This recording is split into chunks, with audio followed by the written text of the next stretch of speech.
Good morning प्यारे बच्चों, हार्दिक स्वागत है आपका हमारे यूट्यूब चैनल स्टडी क्लास में। तो बच्चों, आज का टॉपिक आप सभी के लिए बहुत ही वेरी मोस्ट इंपॉर्टेंट होने वाला है। बच्चों, आज की इस छोटी सी वीडियो के माध्यम से हम आपको बहुत ही सिंपल भाषा में समझाएंगे कि भारतीय संविधान के संघात्मक लक्षण क्या होते हैं, क्योंकि यह टॉपिक बच्चों हर साल बोर्ड एग्जाम में 5 नंबर में पूछा जाता है। तो बने रहना वीडियो में लास्ट तक। जो हमारे चैनल पर आप पहली बार आए हो तो हमारे चैनल को सब्सक्राइब करिए और बेल आइकन को प्रेस करें, जिससे कि आने वाली नेक्स्ट वीडियो का नोटिफिकेशन आप सभी को मिलता रहे। तो बच्चों, यहाँ जो टॉपिक है कक्षा 10वीं क्लास और 12वीं क्लास के छात्रों के लिए बहुत ही वेरी मोस्ट इंपोर्टेंट टॉपिक, क्योंकि हर साल बोर्ड एग्जाम में पूछा जाता है। तो देखिए बच्चों, भारतीय संविधान के संघात्मक लक्षण क्या होते हैं। देखिए इसमें सबसे पहला लक्षण, भारतीय संविधान में केंद्र एवं राज्य सरकारों के मध्य शक्तियों का विभाजन स्पष्ट रूप से किया गया है।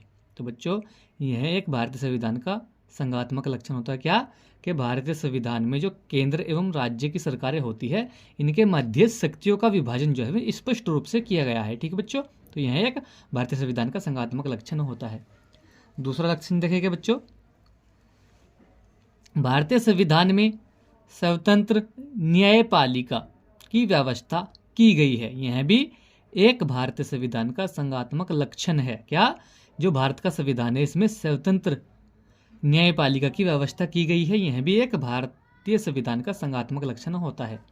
इसी के साथ में तीसरा लक्षण देखेंगे दोस्तों, संविधान में संघ और राज्यों के लिए पृथक पृथक सरकारों की व्यवस्था की गई है। तो यह भी बच्चों भारतीय संविधान का एक संघात्मक लक्षण है। क्या, कि जो भारत का संविधान है इसमें संघ और राज्यों के लिए पृथक पृथक सरकारों की व्यवस्था की गई है।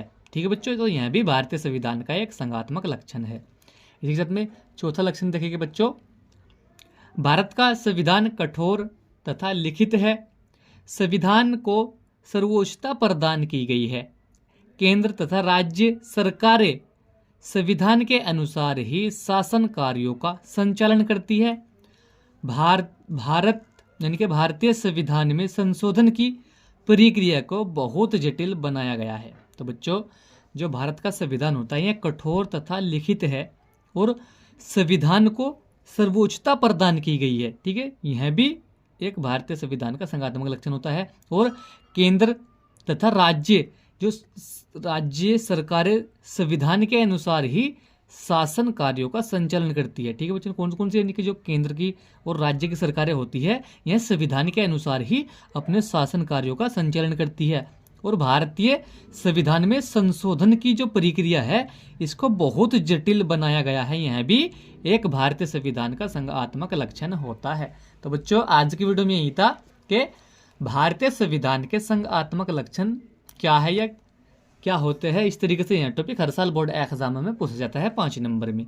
तो बच्चों, हमने आपको बहुत ही सिंपल भाषा में समझाया कि भारतीय संविधान के संघात्मक लक्षण क्या होते हैं, क्योंकि यह टॉपिक हर साल बोर्ड एग्जाम में पूछा जाता है। बहुत वेरी मोस्ट इंपॉर्टेंट यह टॉपिक होता है।